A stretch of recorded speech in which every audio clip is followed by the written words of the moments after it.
మేము నిన్ను ముట్టక నీకు మేలే తప్ప మరేమీ చేయక నిన్ను సమాధానంగా పంపివేసితివి కనుక నీవును మాకు కీడు చేయకుండానట్లు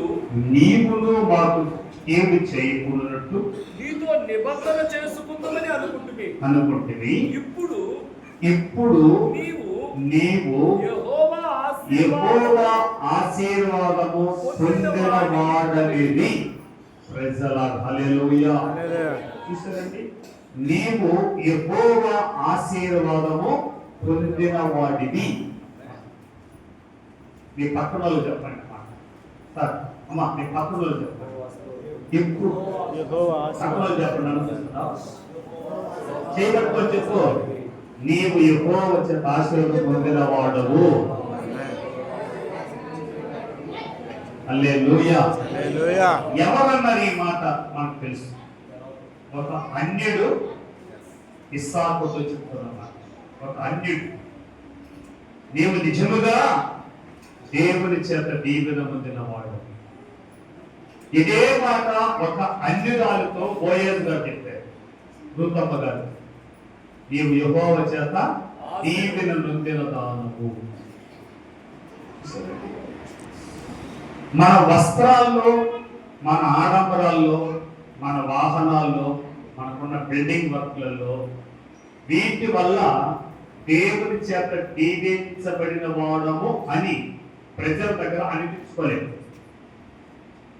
ఒకవేళ అనిపించుకున్నా ఒక రోజు అది నేను విడిచిపెట్టు. ఇస్సాకు గారిని చూసి ఈ మాట బాబాలు గారు ఎందుకు అన్నారు అని ఒకసారి ఆలోచిస్తాను. ఆ సందర్భంగా మనకు తెలుసు. అన్యులు తన మీదకి లేసి వాళ్ళ నాన్నగారు త్రవ్వించిన బావులను పూర్తి చేశారు. తర్వాత ఏసాకు కాలంలో అక్కడికే పంపించాడు దేవుడు. అదే బావులు తిరిగి తవ్వారు, నీళ్ళు వచ్చింది. వాళ్ళు వచ్చి బావిని పూసేస్తూ పూర్తి చేస్తారు. అయితే ఏసాకు ఒక్క మాట కూడా మాట్లాడలేదు, మౌనంగా ఉన్నాడు. ఎందుకయ్యా ఇలా చేస్తున్నారని కూడా అడగలేదు. తన పని మాత్రం అంటున్నాడు, బాబు మనం ఉండేది వాళ్ళ పొలంలో, వాళ్ళ పొలంలో ఉన్నప్పుడు బాధే వాళ్ళదే. ఇదిగో తగినంత వరకు వాడుకున్నాం, వాళ్ళకి మనకి జగడాలు, వాళ్ళకి మనకు జగడాలు. నా మాట వచ్చి ఎంత ప్రశాంతంగా అక్కడి నుంచి వాళ్ళు తీసుకెళ్తే, మరి ఒక చోట బావింటే కూడా అక్కడికే వచ్చారు. ఎంత కోపం రావాలి. ఏసాకు గారికి ఎంత స్ట్రెంత్ ఉందో తెలుసు. ఆయన ఉన్న ప్రజల్ని ఒక్కసారిగాని అనుమతిస్తే, ఎవరు ఏసాకు గారు, ఫిలిస్తీన్ పుత్రుడు కాదు, అంత బలవంతులు ఉన్నారు ఏసాకు గారు. కానీ ఏసాకు గారు దేవునికి భయపడే మంచి వ్యక్తి. దేవునికి మాత్రమే భయపడతారు. అందుకే అక్కడ కూడా వాటి చిన్న మాటలు కూడా పడలేదు, అక్కడి నుంచి కూడా పడలేదు. అక్కడికి దానికి విరోధం అనే పేరు కూడా పెట్టాను. ఒకటి జగడమాడనేవాడు, రెండవదిగా విరోధత్వాన్ని పెంచుకోనేటువంటి మహనీయుడు.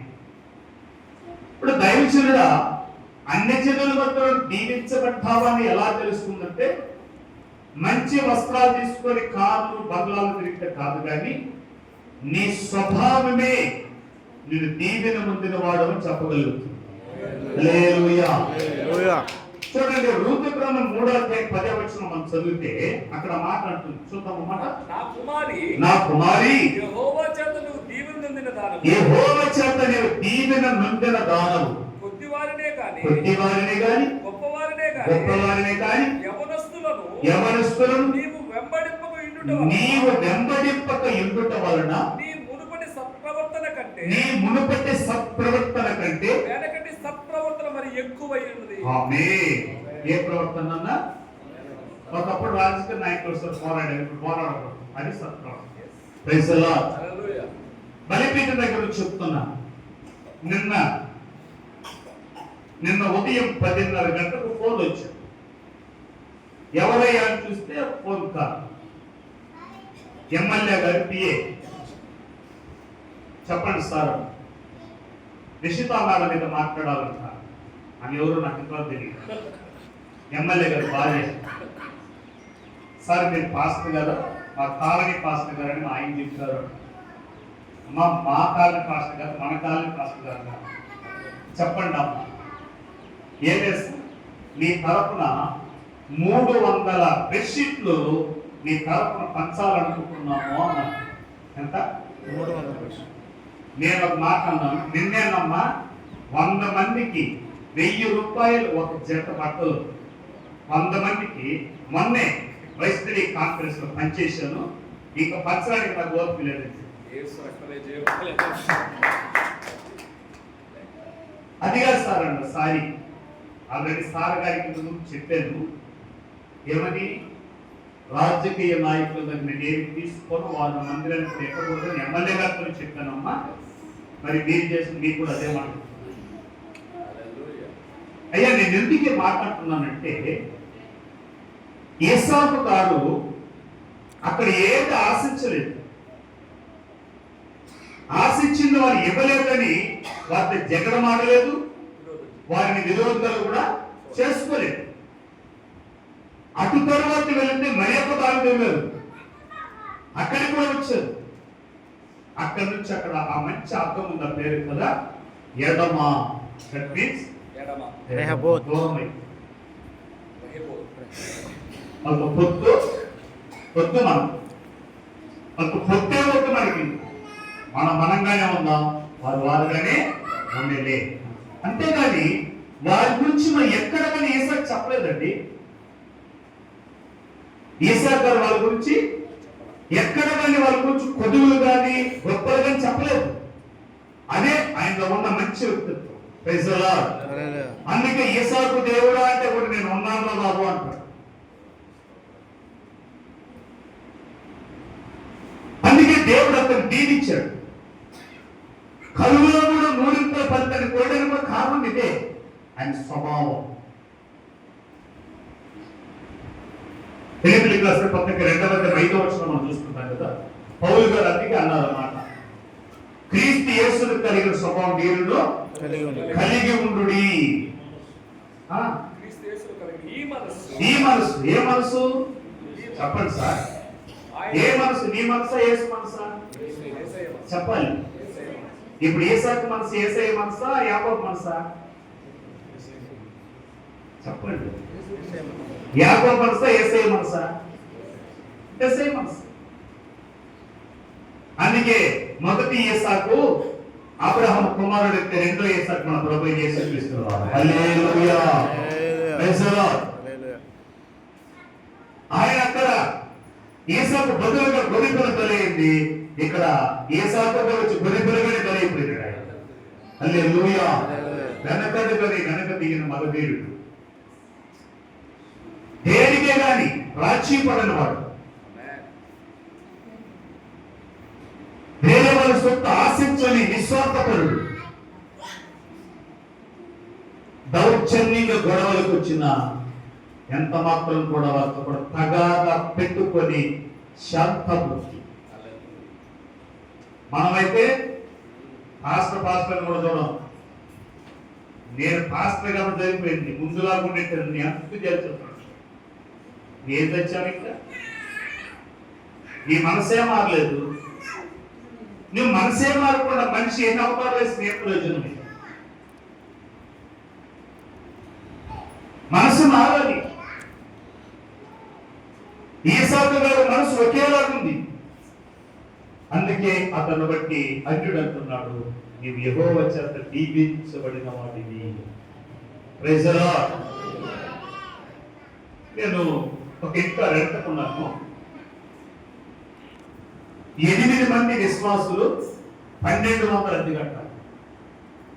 సార్ గమనించండి, ఎంతమంది అంటే 8 మంది విశ్వాసులు రెంట్ 1200 కట్టాలి. ఈ 8 మంది వేస్తే అప్పట్లో ₹1 వేస్తారు. ఈ పైస్ ₹4 వస్తారు. నెలంతా నాకు కానుకలు వచ్చింది. అంత తెలుసా? రూపాయలు కనిపిస్తుంది ఆనందం నాకు. అప్పుడు ఇప్పుడు కాదు రండి. అలాంటి దేవస్థితి. కానీ దేవుడు పిలిచాడు కనుక విశ్వాసంతోటి వాళ్ళు ఇస్తారు, వీళ్ళు ఇస్తారు, ఎవరు ఇస్తారు, ఎలా వస్తుంది ఎదురు చూడలేదు. దేవుడు వెళ్ళమని వెళ్ళిపోయారు. అంతే. 2 నెలలు అతి కట్టలేదు. వాళ్ళు పాస్టర్ని ఇల్లు ఇవ్వరని కొద్దిగా డిగ్నిఫై ఉంటారు కాబట్టి మనిషి కంపెనీకి మేనేజర్ అని చెప్పుకున్నాను నేను. ఆ రెంట్ అడిగినప్పుడంతా శాలరీ పడలేదండి, ఇంకా కంపెనీ లాస్ అవుతుందని చెప్పేవాడు. ఇంకోసారి చెక్ వచ్చిందని ఇంకా పాస్ అవ్వలేదని చెప్పేవాడు. అంటే నన్ను నమ్మేస్తాడు, గెటప్ అని ఉంటుంది. ఇప్పుడు కూడా అలాగే అనుకుంటున్నా సాగు. ఆయనకి ఏమయ్యా కళ్ళని కాదు ఎప్పుడు జుప్ప నవ్వుకుంటూ తిరుగుతున్నానికి లేదు అంటారు. అప్పుడు జీరోని ఇప్పుడు జీరోని. కానీ నేను ఆరాధించే దేవుడు హీరో. హల్లెలూయా. ఆయన బట్టి నేను హీరోగా కనిపిస్తాను, జీరోగా కనిపించను. నాన్న ఎవరు బట్టి పనికి మాలాడి హీరో కావాలని అనుకోవద్దు, నువ్వు హీరోగా కనిపించు. దేవునికి స్తోత్రం. ఎవడో పనికి మాలాడి హీరో అనుకుంటే నేను హీరో చేయడో, ఈ హీరో కావాలనుకుంటే నేను హీరో చేస్తాడు. దేవునికి స్తోత్రం కలుగుతున్నాను. 2007వ సంవత్సరం వైఎస్ రాజశేఖర రెడ్డి గారు స్వయాన తన ఇంటికి పిలిపించుకొని ప్రార్థన చేసుకొని 5,000 రూపాయల కార్డులు ఇచ్చి పంపించి తన పర్సనల్ నంబర్ నాకు ఇచ్చాడు. ఆ రోజు వెళ్ళి తిరిగి వచ్చేసరి కానీ తిరిగి ఫోన్ కాల్ చేయలేదు, మాట్లాడలేదు. ఎందుకంటే ఆ నాయకుడు డూప్లికేట్ నాయకుడు, నా నాయకుడు ఒరిజినల్ నాయకుడు. హల్లెలూయా. లేవిలో తీవ్ర స్థితిలో, తిండికి లేని స్థితిలో 2009 ఎలక్షన్ జరిగేటప్పుడు డైరెక్ట్ గా ఆయన గారి ఫోన్ చేసిన మాట్లాడారు. అయితే నేను ఎందుకు అంటున్నానంటే మన హీరోని దేవునికి రెండు గంటల పరిస్థితి. ఆయన గారు వస్తే అక్కడ వస్తున్న ఇంటి వాళ్ళు అంటే చెప్పులతో కూడా తీసుకొని పరిగెత్తే బాత్రూమ్ లో దాక్కునేవాడు.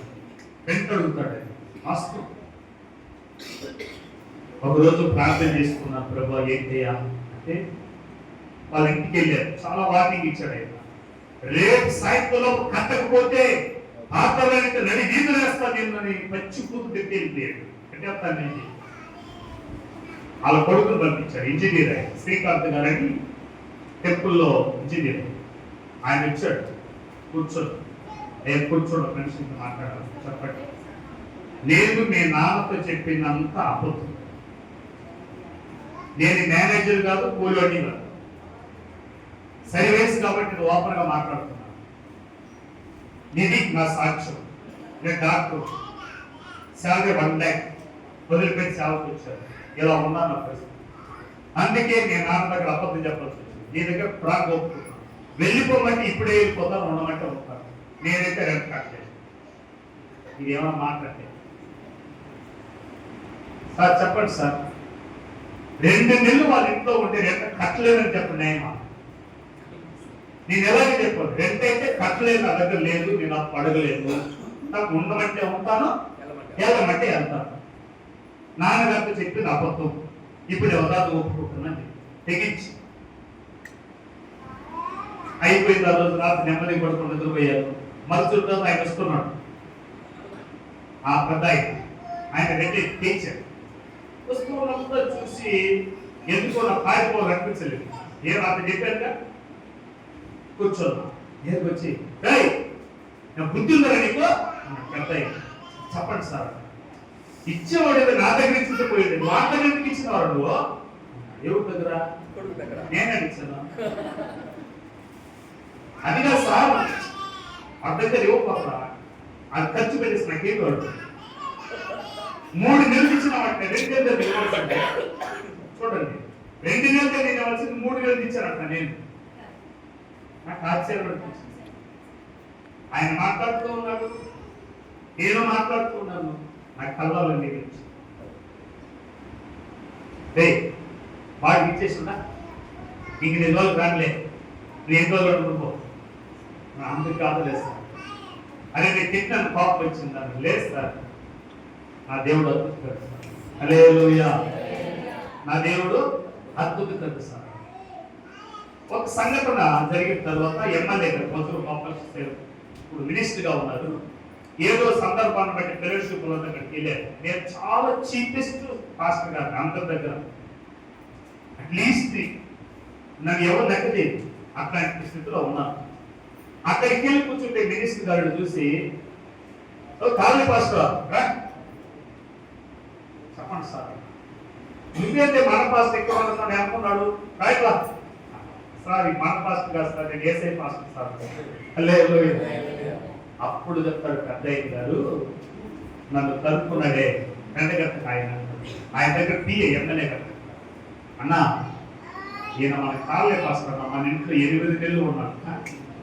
ఎంతో మంది పాస్టర్ నాకు తెలుసున, ఈయన పాస్టర్ అంటే పాస్టర్ అని చెప్పాడు ఆయన. హల్లెలూయా. చూడండి, పాస్టర్ అంటే పాస్టరా అన్నాడు.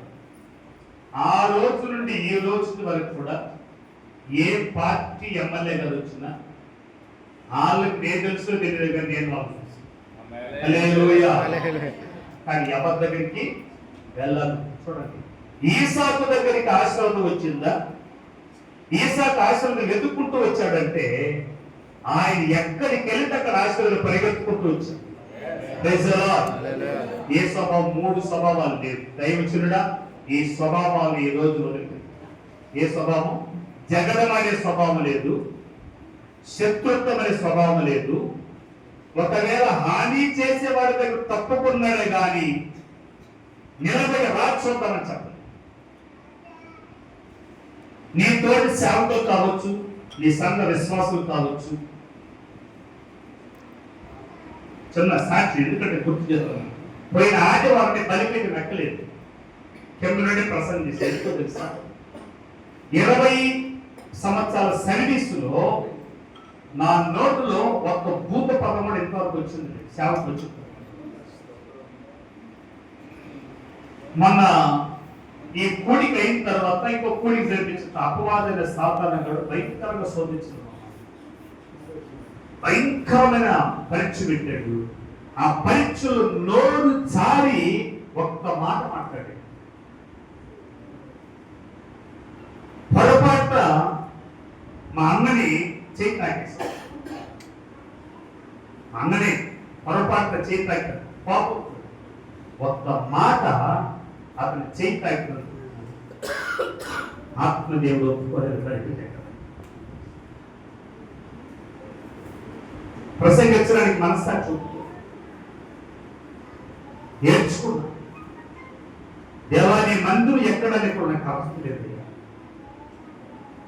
ఎంతగా ప్రతిష్ఠితలో ఉన్న నా నోరు మార్చాలింది, నా చేయించాలి. ఈ చేతి ఎలా మైకు, ఈ నోటితో ఎలా ప్రసంగించాలి నేర్చుకో. పిల్లలు ఆరాధన చేస్తా ఉంటే వెనక వచ్చి కూర్చున్నాను, గోడ దగ్గర దొంగ చాటుగా కూర్చున్నాను. టైగర్లకు సినిమాలకు వెళ్ళేవాడిని కూర్చున్నాను. మా అసిస్టెంట్ పాస్టర్ ఫోన్ చేశాను, నువ్వు వచ్చి ప్రసంగం అయినా ఈరోజు నా మనసు రాగలేదు. కూర్చున్న తర్వాత స్వరం వినిపించింది, నీవు నీవుగానే ఉండవు, వెళ్ళు అన్నాడు. ఆయన ఫోటోలు చెప్పాలి ఏమన్నాడండి? నీవు నీవుగానే ఉన్నావు, వెళ్ళు అన్నాడు. ఆ స్వరం వినడంతో బలిపేట ఎక్కలేదు, కింద నుండి ప్రసంగం చేసిన అనంతరము నలుగురు నెమ్మది కలిగిపోయింది. ఫోటోలు చెప్పాలి.